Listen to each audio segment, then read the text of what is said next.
Good evening, boys and girls. Tonight I'm going to read a story called A Pocket Full of Kisses by Audrey Penn.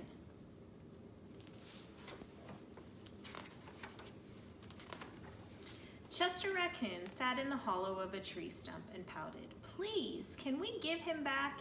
he asked his mother. "I'll be really, really good if we can give him back."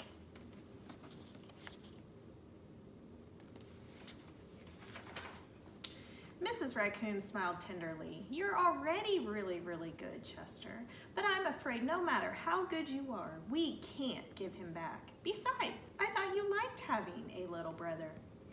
"I did like it at first," admitted Chester, "but now he plays with my toys and swings on my swings and reads my books. Then he pulls my tail and talks to my friends and follows me everywhere I go."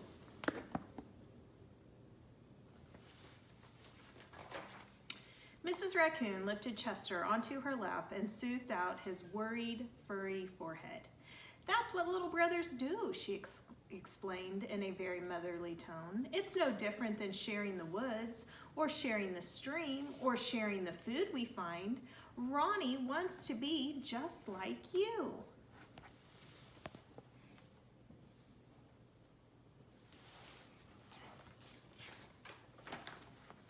Mrs. Raccoon placed Chester on the ground and smiled at him with the soft, loving eyes he knew so well.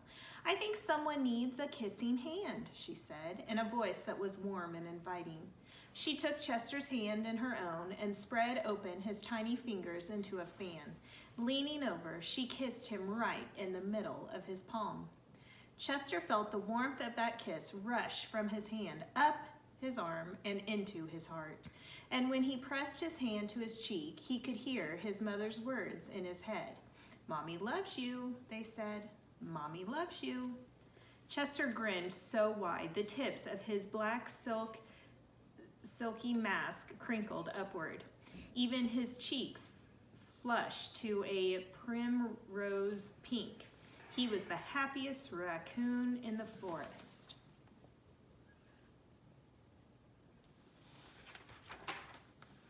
Then, in the blink of a moment, all the joy went out of the little raccoon.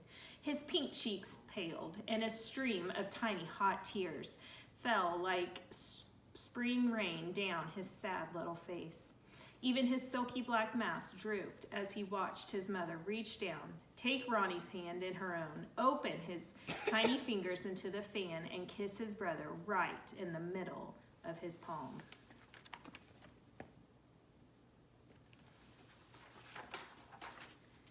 "That was my kissing hand," Chester gasped in the saddest voice his mother had ever heard. "Why did you give Ronnie my kissing hand? Don't you love me anymore?"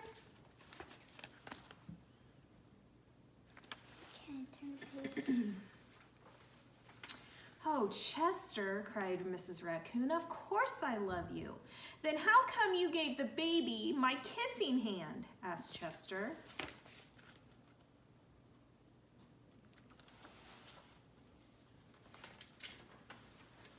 Mrs. Raccoon gathered Chester up in her arms and gave him a great, big, comforting hug. "I would never give Ronnie your kissing hand," she assured him gently. "That was his kissing hand. Now you each have one of your own."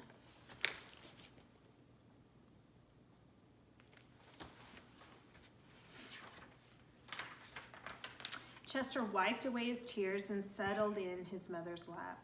"If you give both of us kissing hands, won't you run out?" Mrs. Raccoon laughed. "Would you like to hear a story?" she asked Chester. "About kisses?" "About stars," said Mrs. Raccoon. Yeah, I forgot.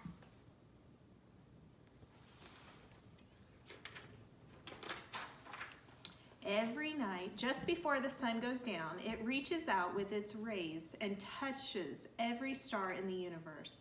One by one, the stars light up and shine down upon us. Even on nights we can't see the stars, they're up there sparkling away. No matter how many stars fill the sky, the sun will never run out of light, and its rays will never stop reaching out to them. That's the way it is with kissing hands. When somebody loves you, their kisses are like the sun's rays. They're always there and always shiny. No matter how many kissing hands I give you and Ronnie, I will never, ever run out.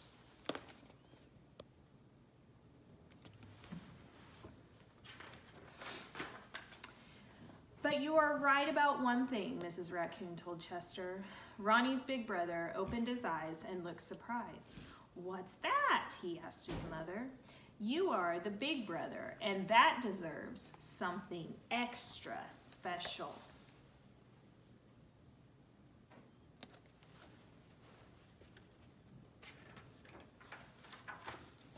Mrs. Raccoon put Ronnie on a swing, then took Chester's right hand in hers and spread open his tiny fingers into a fan.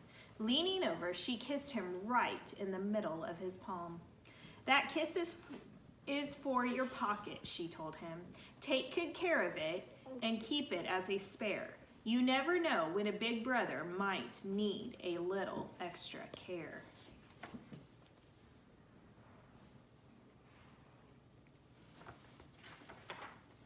Chester hugged his mother and romped away. I love you too, he seemed to say.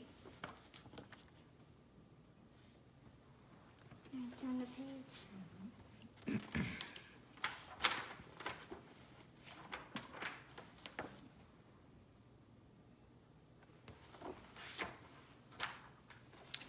The end. I hope you have a good evening. Good night.